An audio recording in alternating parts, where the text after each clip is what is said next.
Assalamualaikum warahmatullahi wabarakatuh.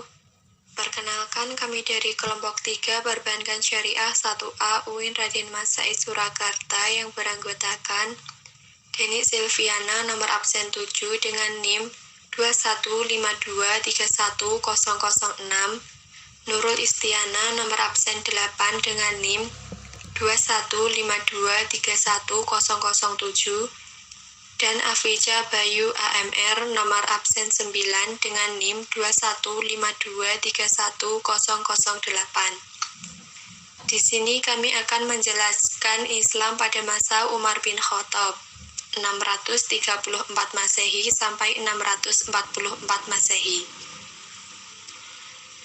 Pada kesempatan kali ini, kami akan memaparkan tentang yang pertama, biografi, kedua, sifat dan kepribadian, ketiga, sistem pemerintahan, keempat, ekspansi wilayah, dan yang kelima, peradaban.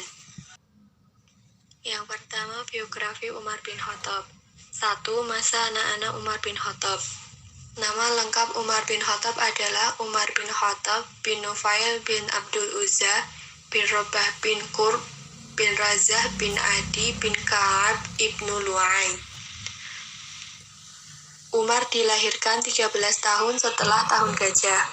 Umar bin Khattab lahir dari ayah yang bernama Khattab bin Nufail al-Sim al-Quraisy dan ibunya bernama Hantama binti Hashim.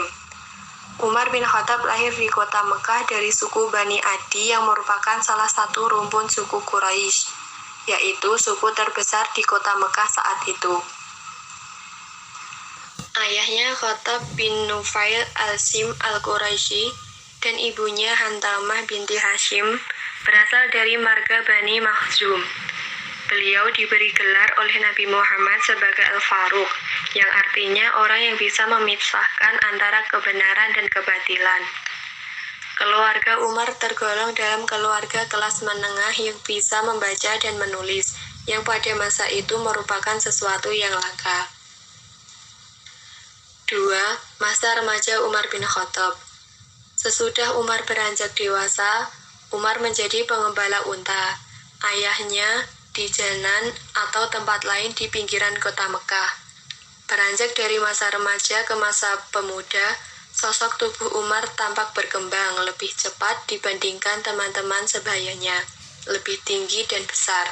Wajahnya putih agak kemerahan, tangannya kidal dengan kaki yang lebar, sehingga jalannya cepat sekali. Sejak mudanya, ia memang mahir dalam berbagai olahraga gulat dan menunggang kuda. Dari berbagai macam olahraga seperti naik kuda itulah yang paling disukai sepanjang hidupnya. Ketika telah sampai pada usia yang matang, Umar mempunyai keinginan untuk menikah. Kecenderungan banyak kawin ini sudah diwarisi dari masyarakatnya dengan harapan mendapat banyak anak. Dalam kehidupannya, ia menikah dengan 9 perempuan yang kemudian memberikan keturunan 12 anak, 8 laki-laki dan 4 perempuan. Yang kedua, sifat dan kepribadian Umar bin Khattab.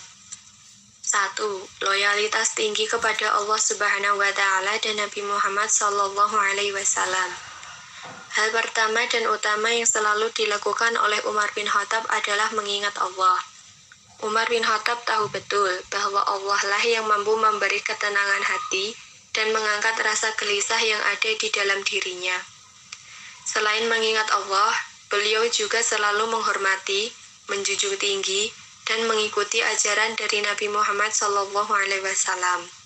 Dengan mengingat Allah dan mengikuti ajaran Nabi Muhammad SAW, kita akan selalu mendapat ketenangan jiwa dalam hidup. 2. Tegas dan pemberani dalam segala situasi.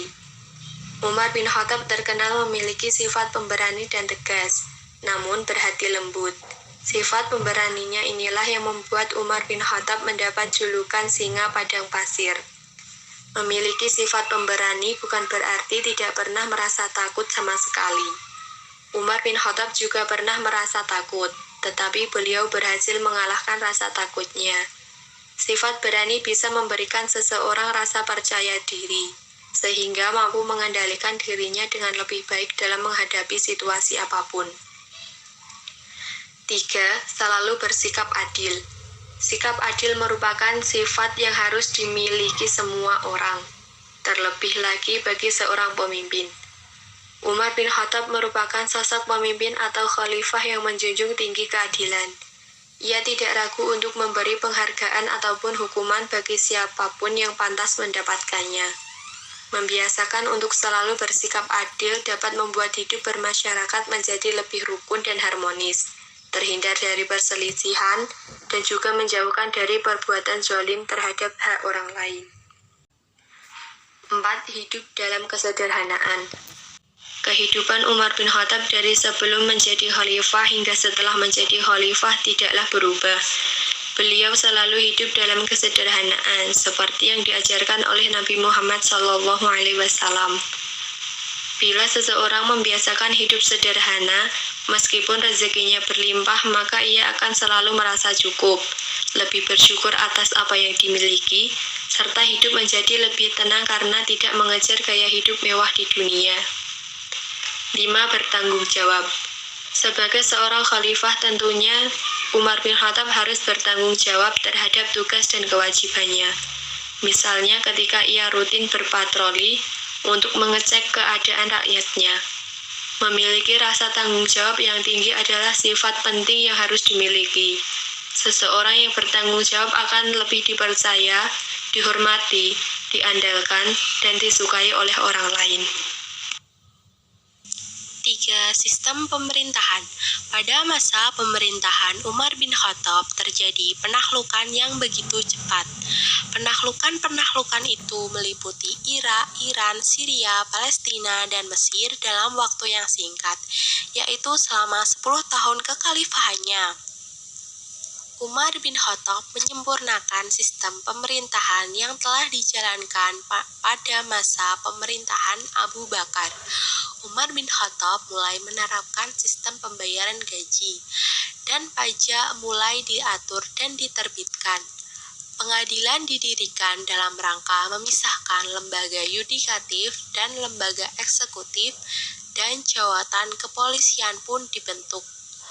Kekuasaan yudikatif dilimpahkan kepada hakim, dan kekuasaan legislatif ada pada majelis permusyawaratan. 4.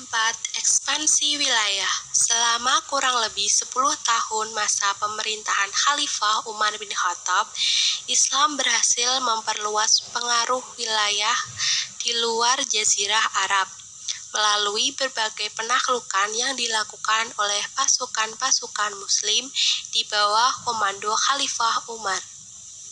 Tindakan pertama yang dilakukan oleh Khalifah Umar ketika menghadapi kekuatan bangsa Romawi dan Persia adalah mengutus Sa'ad bin Abi Waqqas untuk menakluk wilayah Persia dan menunjuk Abu Ubaidah bin Jarrah sebagai pengganti Khalid bin Walid untuk mengisi posisi panglima tertinggi pasukan Muslim yang sedang menghadapi pasukan Romawi di Syria.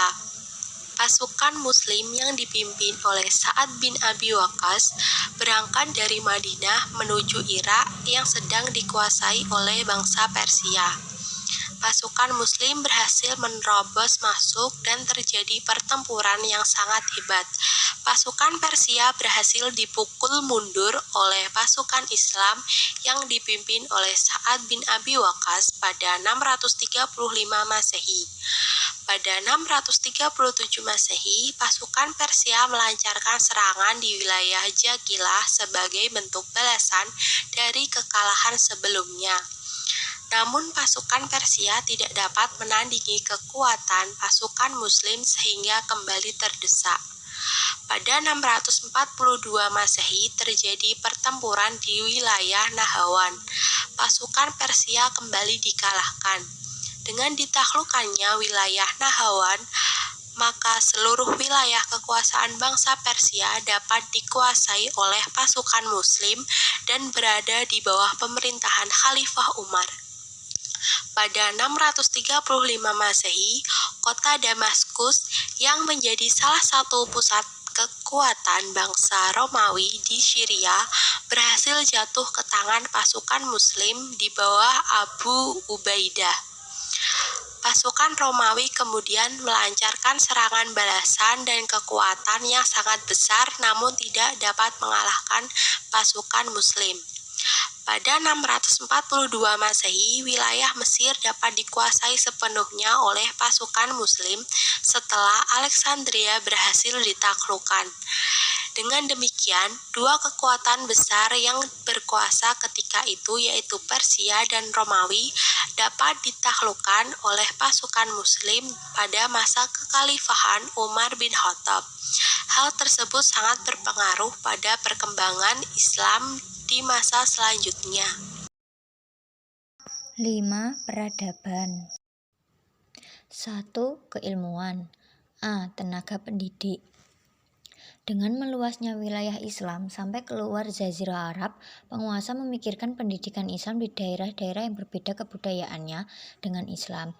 Untuk itu, Umar memerintahkan beberapa panglima perangnya jika berhasil menguasai suatu kota, hendaknya mendirikan masjid sebagai tempat ibadah dan pendidikan. Berkaitan dengan itu, Khalifah Umar mengangkat dan menunjuk guru-guru untuk tiap-tiap daerah yang ditaklukkan.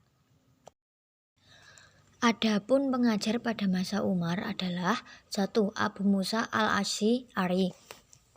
Gubernur Basrah adalah seorang fuqaha, ahli hadis dan Al-Quran. 2. Ibnu Mas'ud dikirim ke Kufah sebagai guru. Ia adalah ahli tafsir dan fikih, juga beriwayat hadis. 3. Mu'ad bin Jabal mengajar di Palestina. 4. Ubadah di Hims dan Abu Darda dikirim ke Damaskus untuk mengajarkan ilmu agama dan Al-Quran. 5. Amr bin As, seorang ahli dalam hadis, terkenal sebagai pencatat hadis Nabi. 6. Abdullah bin Umar adalah pengumpul hadis. 7. Ibnu Abbas, seorang ahli tafsir Al-Quran dan ilmu faraid. 8. Ali sebagai ahli hukum juga tafsir. 9. Zaid bin Sabit sebagai ahli Al-Quran serta ilmu faraid. B. Peserta didik. Peserta didik pada zaman Umar terdiri dari masyarakat Mekah dan Madinah. Namun, yang khusus mendalami dan mengkaji pengetahuan keagamaan hingga mahir, alim, dan mendalam penguasaannya di bidang ilmu agama jumlahnya masih terbatas. C. Materi pendidikan. Materi pendidikan yang diajarkan adalah materi yang berkaitan dengan keagamaan, yakni Al-Quran, hadis, hukum Islam, kemasyarakatan, kenegaraan, pertahanan, keamanan, dan kesejahteraan. Selain itu, pengajaran bahasa Arab juga sudah ada. Ada pula yang mengajarkan belajar membaca, menulis, serta menghafal Al-Quran, serta belajar pokok-pokok agama Islam seperti cara berwudu, sholat, puasa, dan sebagainya. Umar bin Khattab juga menginstruksikan kepada penduduknya untuk diajarkan kepada anak-anak seperti berenang, berkuda, memanah, membaca syair-syair, dan paribahasa. D. Lembaga pendidikan. Lembaga pendidikan yang ada pada zaman Umar bin Khattab tidak berbeda dengan masa Nabi dan Abu Bakar, yaitu 1. Kutab sebagai lembaga pendidikan terendah yang di dalamnya mengajarkan kepada anak-anak dalam hal membaca dan menulis, serta sedikit pengetahuan-pengetahuan agama. 2. Masjid sebagai pusat pendidikan umat Islam yang telah mukhalaf pada masa permulaan Islam, belum terdapat sekolah formal seperti yang ada pada masa sekarang. 3. Madrasah antara lain ada di Mekah, Madinah, Basrah, Damaskus, dan di Fustat atau di Mesir. 2. Hukum dan sosial. A. Hukum. 1. Menegakkan hukum potong tangan bagi pencuri dalam Al-Maidah ayat 38. Tetapi Umar tidak melakukannya pada kasus pencurian Baitul Mal. Ada satu riwayat yang menyebutkan bahwa ada seorang laki-laki yang mencuri Baitul Mal. Kemudian Said bin Abi Waqqas mengirim berita kepada Umar. Dalam balasannya, Umar memerintahkan agar pencuri tersebut tidak dikenakan hukum potong tangan karena bagi Umar ia mempunyai hak terhadap Baitul Mal dan lain-lain. 2. Hukum bagi orang yang mabuk. Umar bin Khattab menetapkan 80 kali cambukan meskipun sebelumnya sudah ditegaskan bahwa hukum mabuk dicambuk 40 kali.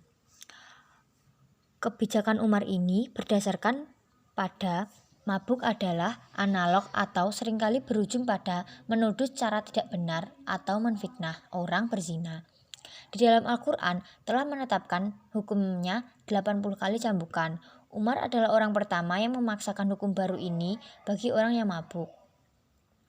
3. Pengharaman nikah mutah. Umar bin Khattab dalam mengharamkan nikah mutah mempunyai landasan dari beberapa hadis sebagai berikut. Imam Muslim meriwayatkan dengan sanadnya dari Salamah, ia berkata, Rasulullah SAW membolehkan nikah mutah pada perang Autas sebanyak 3 kali, kemudian melarangnya. Hadis riwayat Muslim. Imam Muslim meriwayatkan dengan sanadnya dari Subrah al-Jani bahwa dia sedang bersama Rasulullah. Kemudian ia bersabda, sesungguhnya dulu aku pernah mengizinkan kalian untuk melakukan nikah mutah. Sekarang Allah telah mengharamkannya sampai hari kiamat. Siapa yang masih bersamanya, wanita yang dinikahi secara mutah, maka biarkanlah jalannya. Jangan kalian ambil apa yang telah kalian berikan kepada mereka. Hadis riwayat Muslim. Umar bin Khattab mengharamkan nikah mutah tidak hanya mendasar pada pendapatnya pribadi, tetapi ia mengikuti makalah sejarah peradaban Islam pada masa Khalifah Umar bin Khattab. B. Sosial. 1. Mengadakan hisbah atau pengawasan terhadap pasar dengan pengontrolan terhadap timbangan dan takaran serta pengawasan kebersihan. 2. Menetapkan tata tertib moral, sosial, dan kultural yang berciri khas Islam termasuk menetapkan penggunaan kalender Hijriah. 3. Mendirikan Baitul Mal. 4. Menciptakan tahun Hijriah. 3. Ekonomi. A. Membangun lembaga Baitul Mal Al-Mawardi. Baitul Mal atau Pendahara Negara yaitu sebuah lembaga yang menguasai dan bertugas mengatur masuk dan keluarnya keuangan negara. Kebijakan yang diterapkan oleh Umar dalam lembaga Baitul Mal yaitu 1. Pendapatan zakat dan didistribusikan di tinggal lokal dan jika terdapat surplus, sisa pendapatan tersebut disimpan di Baitul Mal pusat dan dibagikan kepada 8 asnaf seperti yang telah ditentukan di dalam Al-Quran. 2. Pendapatan khums dan sedekah didistribusikan kepada fakir miskin atau untuk membiayai kesejahteraan mereka tanpa membedakan apakah ia seorang muslim atau bukan. 3. Pendapatan karaj, fai, jizah, dan sewa tanah digunakan untuk membayar dana pensiun dan dana bantuan serta untuk menutupi biaya operasional administrasi, kebutuhan militer, dan sebagainya. 4. Pendapatan lain-lain digunakan untuk membayar para pekerja, pemeliharaan anak-anak terlantar, dan dana sosial lainnya. Departemen yang didirikan Umar dalam Baitul Mal yaitu A. Departemen Pelayanan Militer berfungsi untuk mendistribusikan dana bantuan kepada orang-orang yang terlibat dalam peperangan. B. Departemen Pendidikan dan Pengembangan Islam mendistribusikan bantuan dana bagi penyebar dan pengembang ajaran Islam serta keluarganya seperti guru dan juru dakwah. C. Departemen Jaminan Sosial. Departemen ini berfungsi untuk mendistribusikan dana bantuan kepada seluruh fakir miskin dan orang-orang yang menderita. B. Membangun lembaga hisbah. Hisbah adalah kantor atau lembaga yang berfungsi untuk mengontrol pasar dan moral atau adab secara umum. Dalam implementasinya, lembaga al-hisbah memiliki 4 rukun, yaitu 1. Muhtasib atau pengelola al-hisbah. 2. Mustasib adalah orang yang menjalankan tugas-tugas al-hisbah.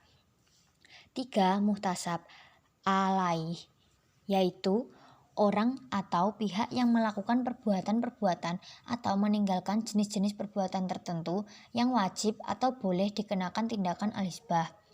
4. Muhtasab fih, yaitu objek al-hisbah yang meliputi berbagai macam perbuatan, baik yang bersifat positif maupun negatif. 5. Tujuan dari tindakan al-hisbah adalah penghapusan segala tindakan kemungkaran sekaligus menggantinya dengan kebajikan dan kemaslahatan, sehingga tercipta rasa aman dan tentram serta keadilan dalam komunitas masyarakat. C. Reformasi atas hak tanah. Pengolahan tanah terbengkalai yang bukan milik siapapun, maka ialah pemiliknya. Hadis riwayat Bukhari. Umar menafsirkan hadis tersebut bahwa Rasulullah menginginkan agar tanah-tanah luas yang telah dikuasai kaum muslimin haruslah dipikirkan pemanfaatnya di masa depan. Dari sini ia sampai kepada kesimpulan akan perlunya pengawasan yang ketat dalam pendistribusian tanah untuk mencegah terjadinya pembagian yang tidak adil. Kesimpulan, Dari pembahasan di atas, kita mendapatkan poin-poin penting dari Islam pada masa Umar bin Khattab, di antaranya yaitu 1. Umar bin Khattab dilahirkan 13 tahun setelah tahun gajah di Mekah. Ayahnya bernama Khattab bin Naufal al-Sim al-Quraisy dan ibunya bernama Hantamah binti Hashim. 2. Sifat dan kepribadian Umar bin Khattab diantaranya A. Loyalitas tinggi kepada Allah Subhanahu wa Ta'ala dan Nabi Muhammad SAW. B. Tegas dan pemberani. C. Selalu bersikap adil. D. Hidup dalam kesederhanaan. E. Bertanggung jawab. 3. Pada masa pemerintahan Umar bin Khattab, terjadi penaklukan-penaklukan yang begitu cepat. Penaklukan-penaklukan itu meliputi Irak, Iran, Syria, Palestina, dan Mesir dalam waktu yang singkat, yaitu selama 10 tahun kekhalifahannya. Pada masa pemerintahan Umar bin Khattab, Umar membagi kekuasaannya dalam kekuasaan legislatif atau majelis syuro, kekuasaan eksekutif atau khalifah, kekuasaan yudikatif atau hakim. Dari pemisahan ini juga dapat dikategorikan ke dalam sistem teori trias politika. Meskipun demikian, sistem pemerintahan Umar bin Khattab tidak bisa disamakan dengan sistem trias politika yang ada di barat saat ini. 4. Persia dan Romawi dapat ditaklukkan oleh kekuatan pasukan muslim masa kekhalifahan Umar bin Khattab. 5. Faktor pendorong kaum muslimin melakukan serangkaian penaklukan pada wilayah-wilayah kekuasaan bangsa Persia dan Romawi yaitu A. Bangsa Romawi dan Persia menunjukkan sikap tidak hormat terhadap niat baik umat Islam untuk menjalin sebuah hubungan kenegaraan. B. Ketika Islam berada pada keadaan yang lemah, Romawi dan Persia selalu berusaha menaklukkan wilayah-wilayah Islam melalui serangkaian peperangan. C. Bangsa Romawi dan Persia yang terkenal memiliki daerah yang subur tidak bersedia menjalin hubungan dagang dengan negara-negara di Arab. D. Letak geografis Romawi dan Persia sangat strategis untuk kepentingan keamanan dan pertahanan wilayah Islam. 6. Lembaga pendidikan yang ada pada zaman pemerintahan Umar bin Khattab yaitu A. Kutab, B. Masjid, C. Madrasah. 7. Hukum pada masa Umar bin Khattab. A. Menegakkan hukum potong tangan bagi pencuri dalam surat Al-Maidah ayat 38. B. Hukum cambuk 40 kali bagi orang yang mabuk. C. Mengharamkan nikah mutah. 8. Ekonomi pada masa pemerintahan Umar bin Khattab. A. Membangun lembaga Baitul Mal Al-Mawardi. B. Membangun lembaga Hizbah. C. Reformasi atas hak tanah. Sekian yang dapat kami sampaikan. Jika ada kurang lebihnya, mohon dimaafkan. Wassalamualaikum warahmatullahi wabarakatuh.